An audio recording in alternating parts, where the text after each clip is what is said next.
We unpack. We unpack. We unpack. Coming to you live. Boxing Ego unpack. Yeah. We unpack.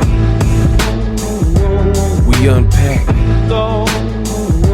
We unpack. Coming to you live.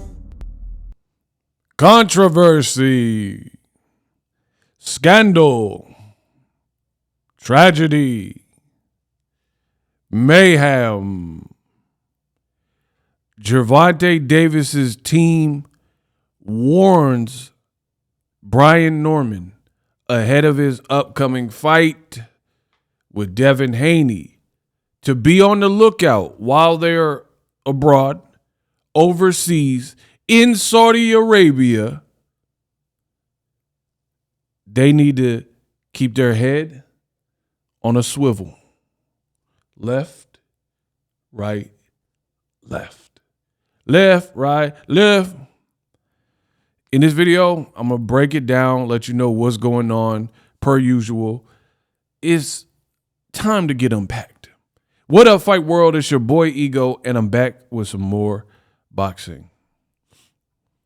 Wow. Now, I've already made a video kind of about this subject, but this is a different clip. Shout out to my dude Nando who sent it to me, right? And shout out to everybody who sends me boxing news that they want me to cover, that they want my opinion on. It just helps the channel and establishes the channel as, you know, the people's champ. Because I'm talking about what if diehard boxing fans are sending me stuff and they're like, oh, Ego, you see this and that, then I'm talking about what the people want me to talk about, right? Because sometimes it don't even be of interest. Like if I was left to my own devices, maybe I don't cover it. Maybe I do, maybe I don't. But I got an obligation. I'm like Batman. I can't leave boxing alone. The game needs me, right? When the fans call, and if it's viral or on its way to being viral, you know Boxing Ego got to talk about it. So Rise Podcast, shout out to them. They did an interview, and they had Brian Norman Sr. before he went to Saudi Arabia, like just before he went to Saudi Arabia, and then Coach Calvin Ford, as you know, longtime trainer of Gervonta Davis, and the rest. The rest is really history, and we're gonna get into what was stated, the who's who and who said what, all that good stuff. Roll the clip. I got a special message for you, Mr. Brian. Coach Calvin on here. He wanted to say something to you. What's up, Coach Calvin? Hey, what's up, man? I just want to tell you, you said so. Me and Kenny dropped, and we was listening to the podcast. But you're doing the right thing, because that was my only concern, you going over there when they already there and whatnot. You said the key thing, don't trust nobody. Simple as that. We know what it is. I appreciate y'all, man. We know what it is. We're going to do our best. Go ahead, don't Coach. trust nobody. You and your son. That's it. Just you and your son against the world. Right. That's what we're doing, man. We God being our guidance, we're gonna do our best to stay out of everybody's way, because we already know what time they on. We know what they need to get done. We know what they're gonna try to do. We know they're very afraid. That's why Bill Haney keep talking about now. Bill Haney, you ain't in no motherfucking lab. Your ass scared. You can't talk because you're gonna shit on yourself. I know what's going on. You got that shit broke up in your stomach. He nervous. He nervous. He gotta get through this.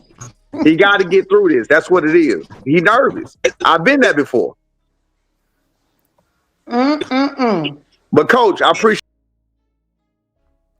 Wow.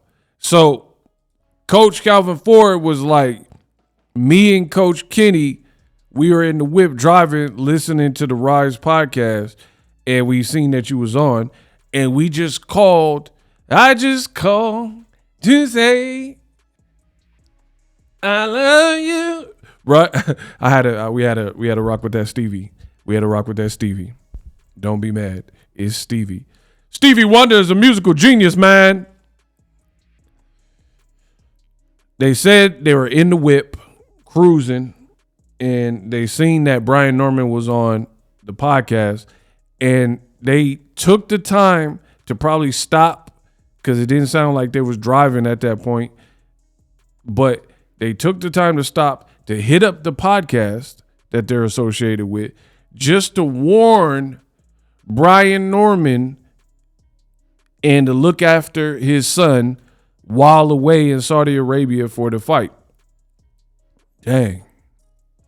And then you heard Brian Norman Sr., he's like, we know Bill Haney is afraid. We know what they need to do. We're not. And Calvin Ford said the words, trust no one.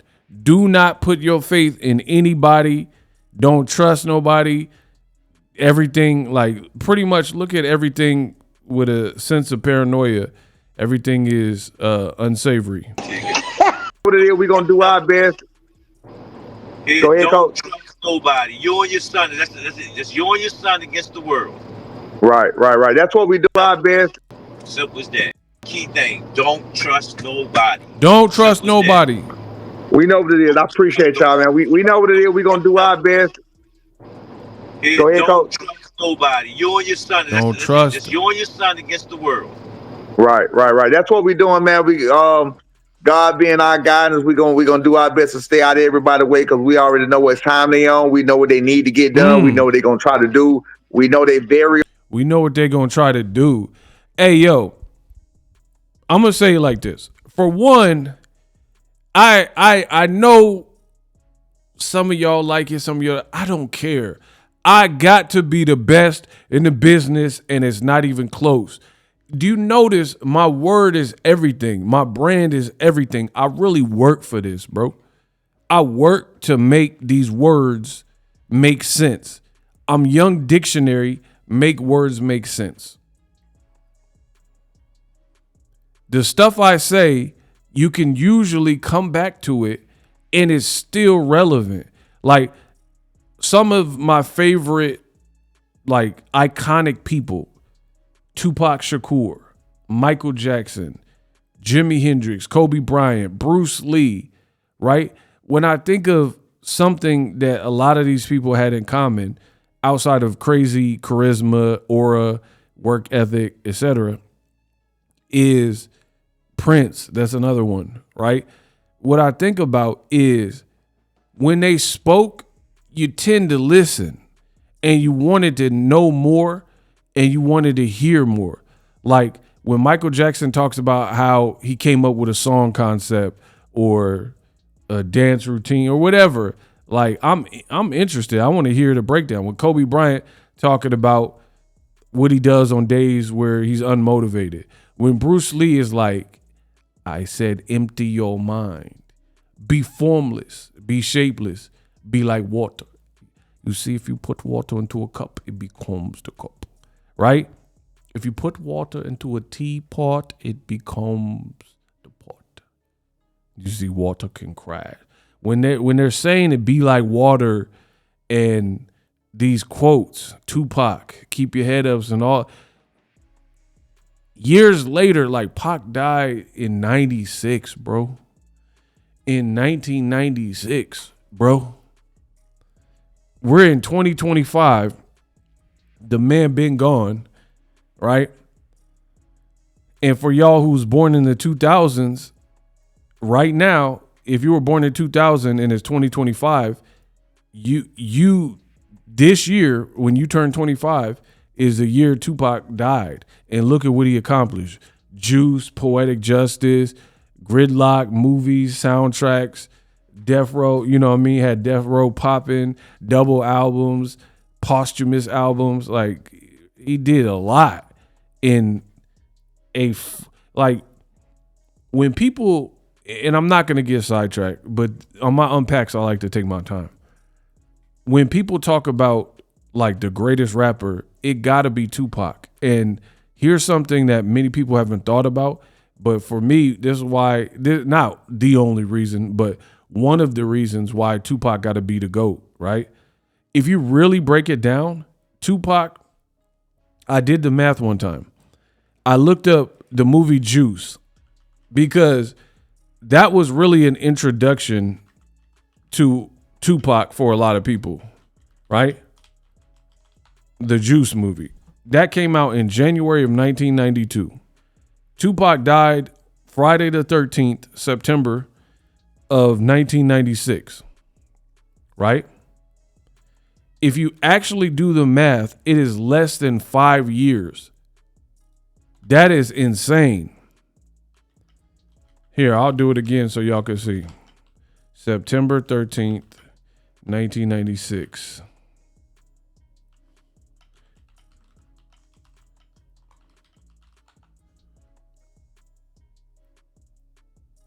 All right, 1 second. I'll pull it up for y'all. I've already done the math, but for y'all. Boom. So this January 17th, again, the movie Juice came out.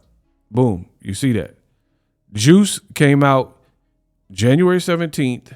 You want it. You want it. You want it. You wanted all the juice. Hey, I think you got the juice now, man. It said it opened in 1,089 theaters during Martin Luther King Day weekend. Boom. So we got that covered. January 17th, 1992, hood classic movie. So when Tupac actually died 4 years and 7 months later, and he did Above the Rim, the soundtrack, he was on it. That's not even 5 years, bro. And the man has endless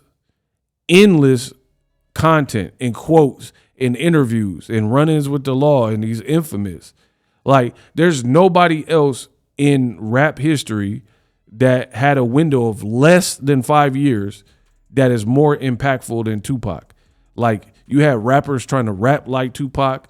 They got the nose ring. Tupac, like, you see Chris Brown got a nose ring now. Tupac made that fashionable. Ain't no dude was really having no nose rings unless you was a rocker or something. You know what I mean? But for hip hop, nobody had no nose ring or a tattoo on the stomach. So the reason why I bring up these people, Kobe's and the Tupac, is when they spoke, you want to listen. It actually means something. Point blank, period. And I think that's what I've always wanted on my channel. You know what I mean? Is when I say these things, I want you to be able to come back to it year later, 6 months later, and be like, man, Ego was cooking. Even if you didn't believe me in real time. But when the Floyd Schofield fight fell apart with Shakur Stevenson, your boy Ego was one of the only content creators who didn't just like release an all-out assault on the Schofields, and I didn't deem it implausible, right? Many other people were like, oh man, he found a way out the fight. Oh man, he's ducking. I told you straight up, I wasn't there. I don't know what happened, but I've seen and heard of weird things happening in the sport of boxing. That's all I said. So people do not want to lose and get embarrassed in the sport of boxing. So you got to be on your P's and Q's in the sport of boxing. Point blank, period. You could take that for what it's worth. And now it is funny because the content creator who didn't like go all out and like, people were just saying Schofields were lying.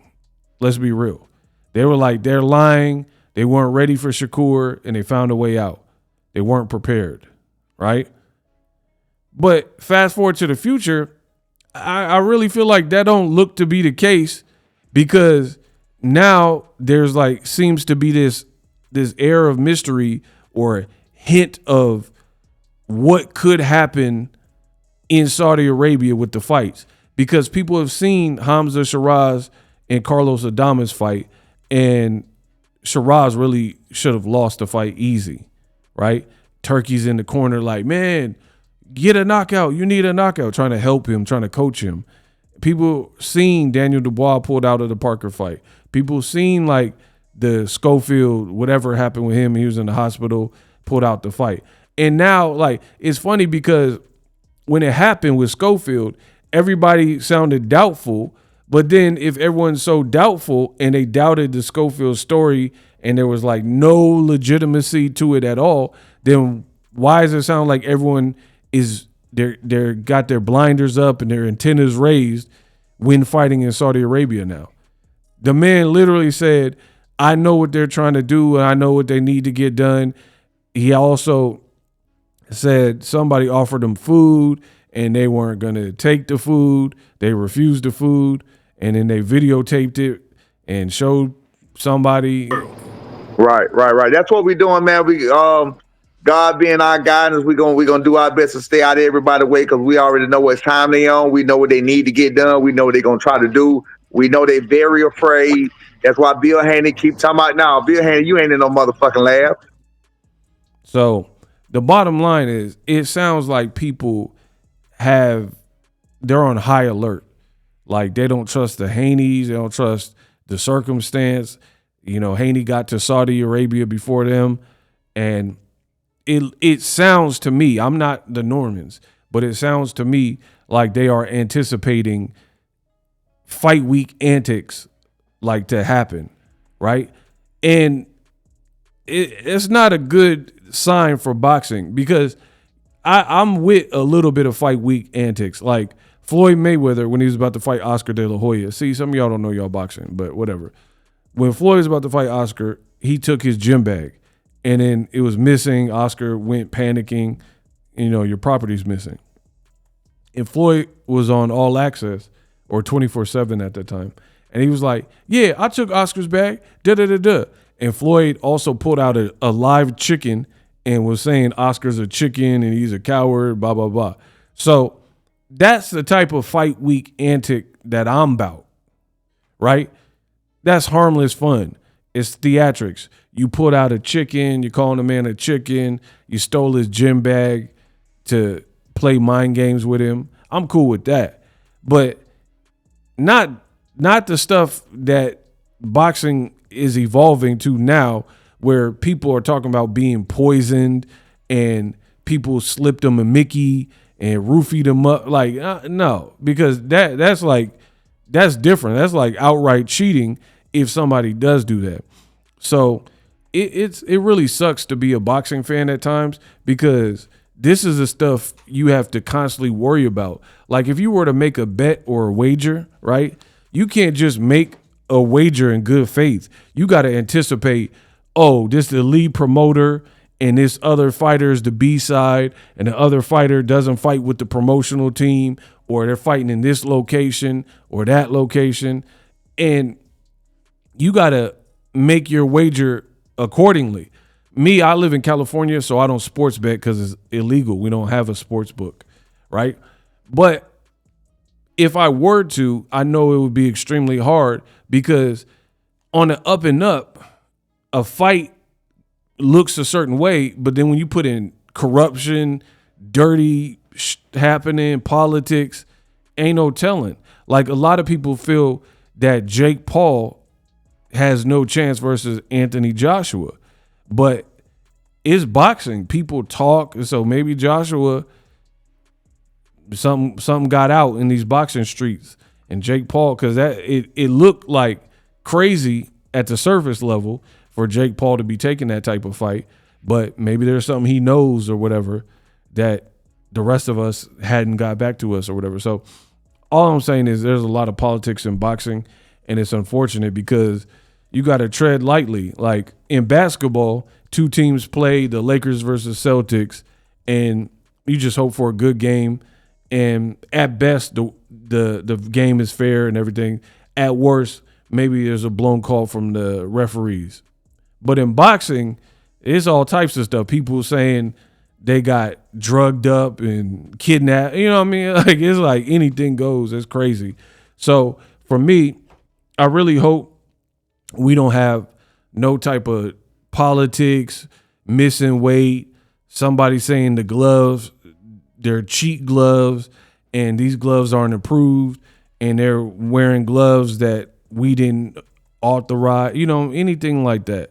Or I got sick at the last minute, somebody misses weight.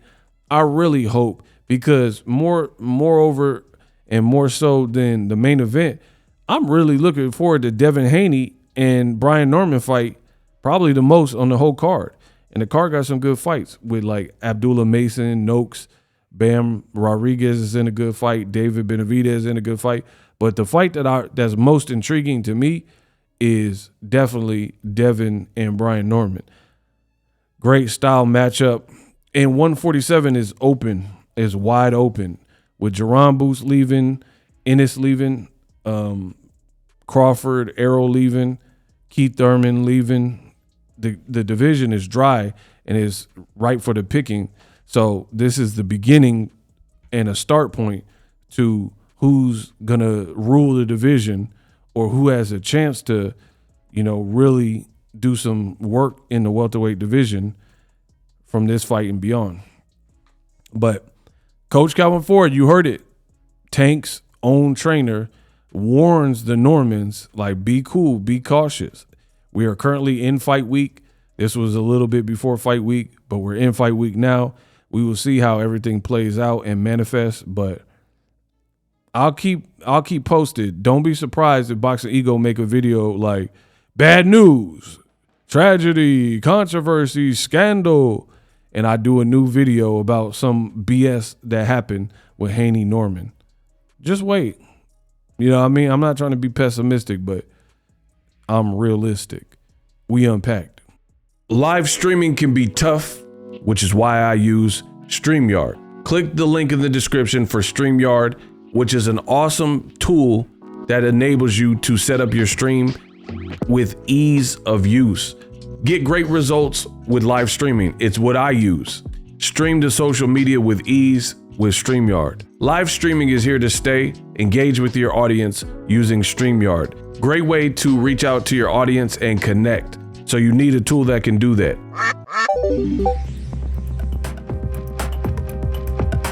If you're new to YouTube and you're struggling to get views, one tool I can provide to you is TubeBuddy. I've been on YouTube over 10 years. I use TubeBuddy daily to crank out videos just like this one that you're watching. Learn how the pros do it with TubeBuddy. YouTube receives a lot of traffic, which also means a lot of creators, a lot of people putting out content. So you need to learn the ropes so you know how to separate yourself, especially if you're new, but even if you're a pro, use TubeBuddy. The link is in the description. Get more views, more subscribers, and a higher click-through rate, so ultimately you can realize all of your online goals. Use my affiliate link in the description and grow your channel fast.